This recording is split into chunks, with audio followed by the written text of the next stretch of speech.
बोलो जयकारा बोल मेरे श्री गुरु महाराज की जय। श्री सद्गुरुदेव भगवान की जय। गुरुमुखो, जो मनुष्य को बोलने की शक्ति देता है वह क्या है? वह है सर्वव्यापक शक्ति या नाम। सभी धर्म ग्रंथ नाम की स्तुति गाते हैं, परंतु उसकी वास्तविकता को बताने में विफल रहते हैं। प्राय लोग किसी इष्ट देवता का पवित्र शब्द या नाम प्रतिदिन मुख से जप लेते हैं। वे ये समझते हैं कि मालिक को याद करने के लिए मुँह से कोई पवित्र नाम जपना और हाथों से माला फेरना जरूरी है। यदि जीवा और उंगलियां साथ साथ न चलें तो वे सोचते हैं कि नाम जपा ही नहीं गाया। लेकिन अंतिम समय जब सभी इंद्रियां शिथिल पड़ जाती हैं, शांत पड़ जाती हैं और कार्य करने में असमर्थ हो जाती हैं, उस समय मृत्युशैया पर पड़ा हुआ जीव मालिक का पवित्र नाम भी नहीं ले पाता। उसने सद्गुरु से नाम अभ्यास का सही तरीका नहीं सीखा, इसलिए वह अभिष्ट लक्ष्य को पाने में असफल रहता है। इसी बात को ध्यान में रखते हुए संत जनों ने सद्गुरु की शरण में आने का रास्ता बताया है, ताकि सद्गुरु की आज्ञा का पालन करके हम अपने इच्छित लक्ष्य को प्राप्त कर सकें। संत कबीरदास जी कहते हैं, सतगुरु ऐसा कीजिए पड़े निशाने चोट, सुमिरन ऐसा करिए जीवा हिले न होठ। अर्थात ऐसे सद्गुरु की शरण में जाओ जो तुम्हें तुम्हारे इच्छित लक्ष्य मुक्ति की ओर ले जा सके। वे तुम्हें नाम अभ्यास का रहस्य बताएंगे, जिसमें न जीवा और न होठ हिलाने की जरूरत होती है। लोग नाम के रहस्य को जानने के लिए किन्हीं विद्वानों पंडितों को ढूंढते फिरते हैं, क्योंकि उनकी धारणा यह होती है कि साधु व संत वही है जो वेदों और अन्य धर्म ग्रंथों का अच्छा ज्ञाता हो। यदि किसी संत को इनका ज्ञान नहीं है तो वे उसे संत ही नहीं मानते। यह एक भ्रांत धारणा है जो आमतौर पर लोगों के बीच फैली हुई है। धर्म ग्रंथों का ज्ञान होना इतना आवश्यक नहीं है। आवश्यक तो यह है कि संत ने आंतरिक अभ्यास द्वारा आत्मा का साक्षात्कार किया। आत्मा का साक्षात्कार किए हुए महापुरुष सभी ग्रंथों के सार तत्व के स्वयं ज्ञाता बन जाते हैं। चाहे उन्होंने किसी विद्यालय या शैक्षणिक संस्था से उनका अध्ययन पढ़ाई की हुई हो या नहीं। वास्तव में धर्म ग्रंथों और वेदों को लिखा किसने? उन्हें यह ज्ञान कहाँ से मिला? क्या उनको लिखने वाले संत ही नहीं थे? वेद, उपनिषद और श्रीमद् भगवत गीता के रचयिता महर्षि वेद व्यास जी एक उच्च कोटि के आत्मवेता संत थे। रामायण के लेखक वाल्मीकि जी ने भगवान राम के जन्म से सैकड़ों वर्ष पूर्व ही भगवान राम के जीवन में घटने वाली घटना का विस्तृत वर्णन कर दिया था। वे न तो कभी विद्यालय ही गए थे और न ही उन्हें धर्म ग्रंथों का ज्ञान ही था। तदपि उन्होंने भारतीय दर्शन के एक महत्वपूर्ण ग्रंथ की रचना कर डाली। इन संतों ने आत्मा का साक्षात्कार किया था और इन्हें अनुभव था जो उन्होंने सतगुरु से लिए नाम के अभ्यास से प्राप्त किया था।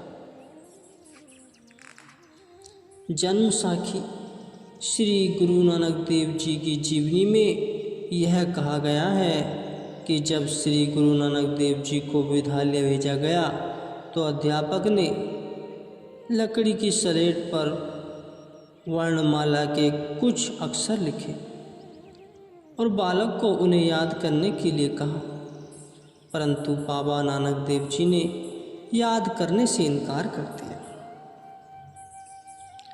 अध्यापक ने उनसे बड़े प्रेम पूर्वक पूछा कि क्या पाठ याद करना क्यों नहीं चाहते तुम,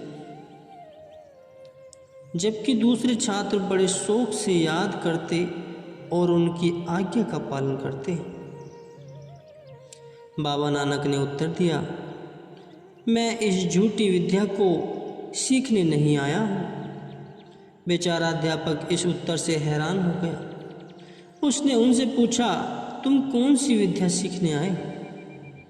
उन्होंने कहा, सुनो, मैं तुम्हें वह सच्ची विद्या बताता हूँ। यदि तुम मुझे वह विद्या सिखा सको तो ठीक है, नहीं तो मुझे वह झूठी विद्या नहीं सीखनी है।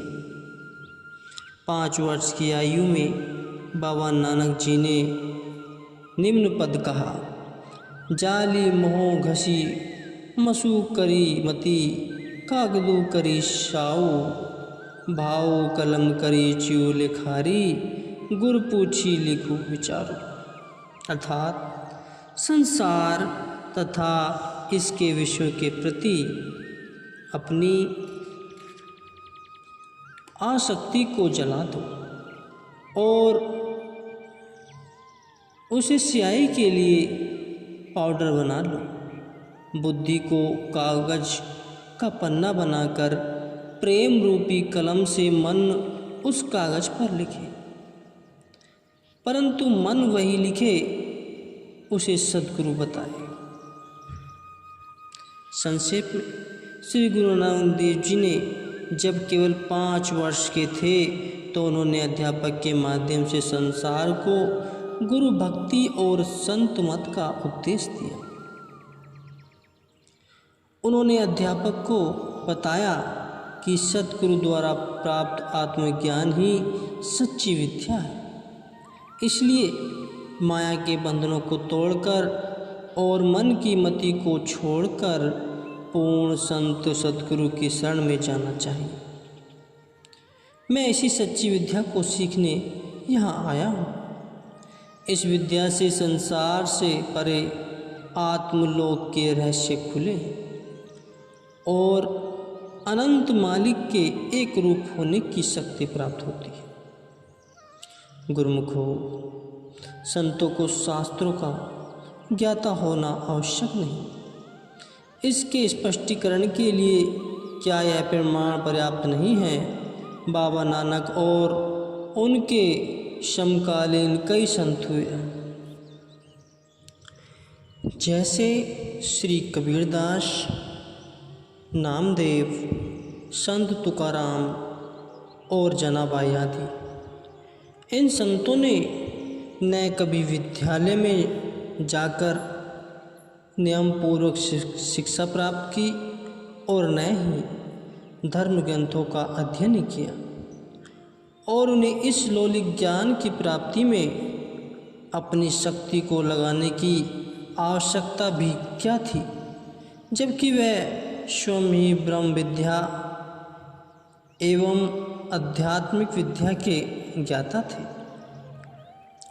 संत कबीर साहिब जी ने नामदेव जी के पद तथा श्री गुरु ग्रंथ साहिब में लिखी हुई श्री गुरु नानक देव जी की वाणियाँ उनके आध्यात्मिक सूक्ष्म ज्ञान के स्पष्टीकरण प्रमाण है।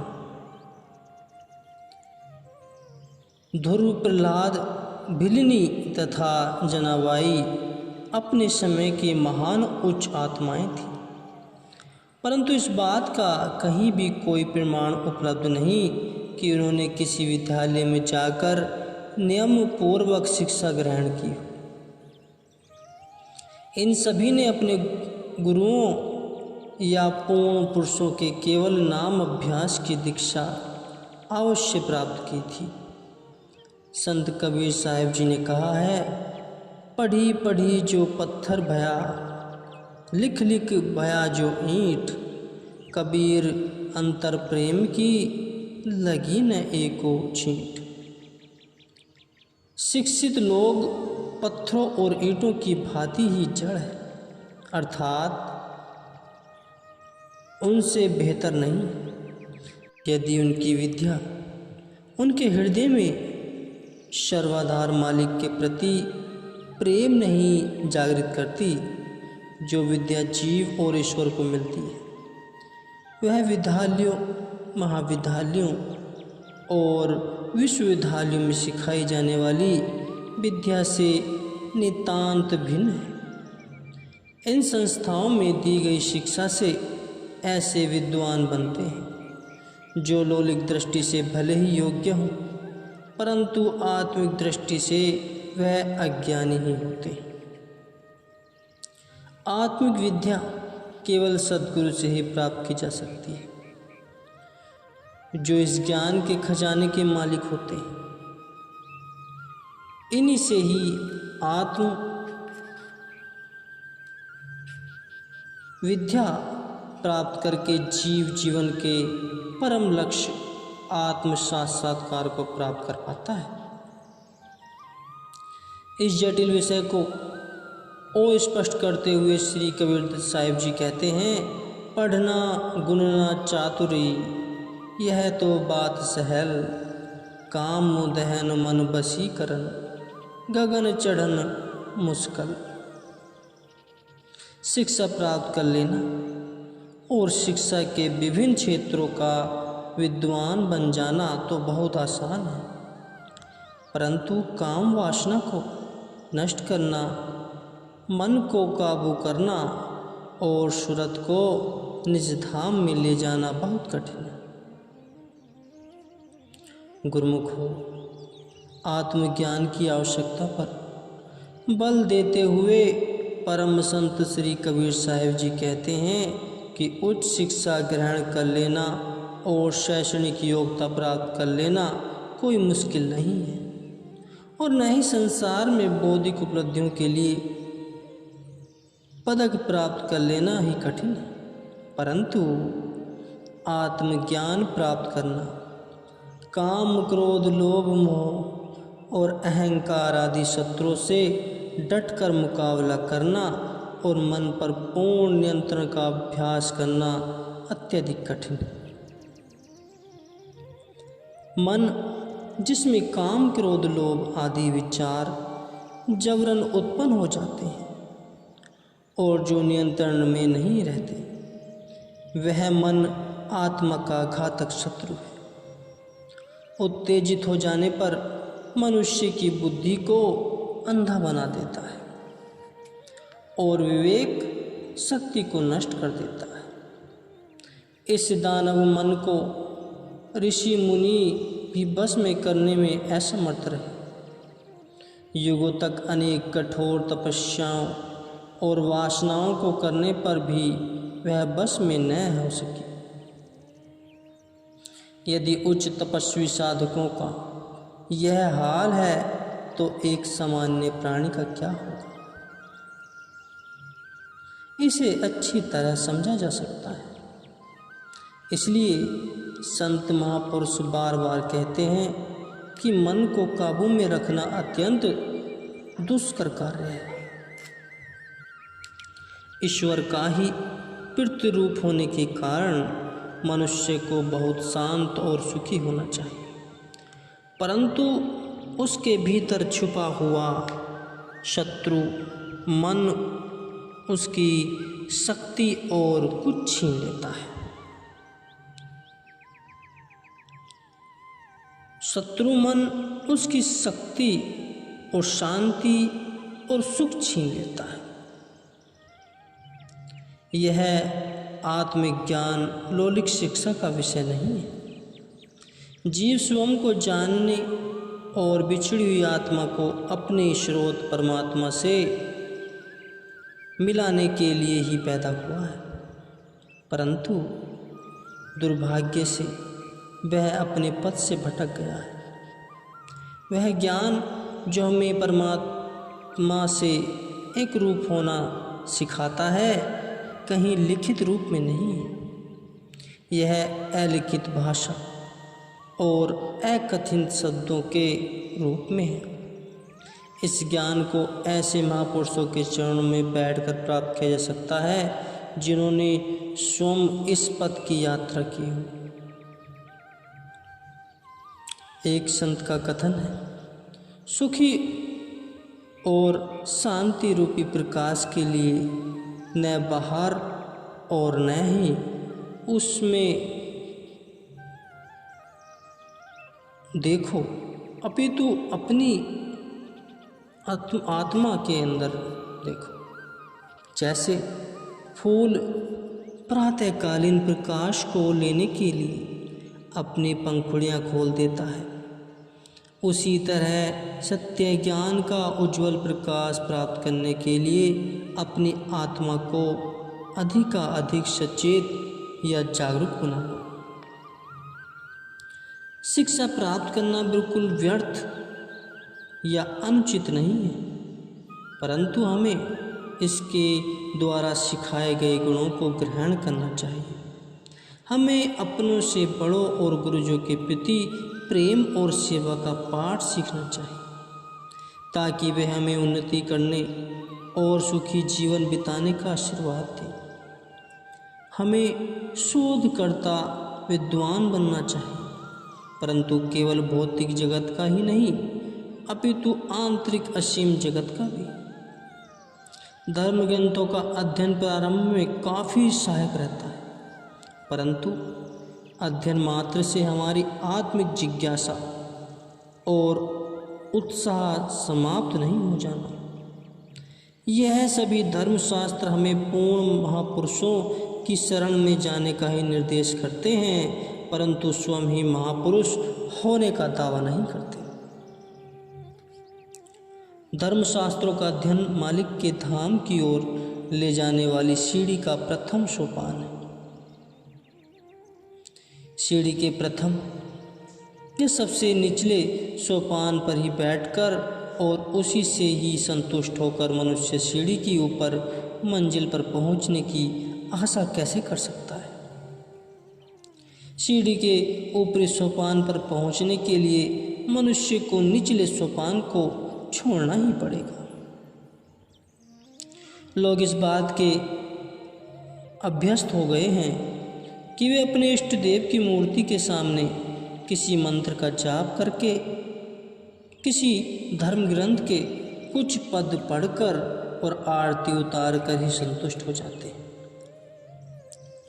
यह नित्य प्रति के कर्म अपनी तरफ से काफ़ी अच्छे और कुछ सीमा तक सुख और शांति दे देते हैं, परंतु यह सब कर्म उसी ध्यान के मार्ग की ओर नहीं ले जाते, जहाँ आत्मा की आंतरिक यात्रा के लिए एकाग्र मन की जरूरत होती है। यह पहले ही कहा जा चुका है कि जो मंत्र, स्रोत या श्लोक पाठ आदि को लोग जपते हैं, वे मालिक की स्तुति में गाए गए केवल उनके सिफाती नाम हैं। उन्हें मालिक का सच्चा नाम नहीं कहा जाता। किसी व्यक्ति को जब उसके नाम से याद किया जाता है तो उसके पीछे कोई उद्देश्य अवश्य होता है।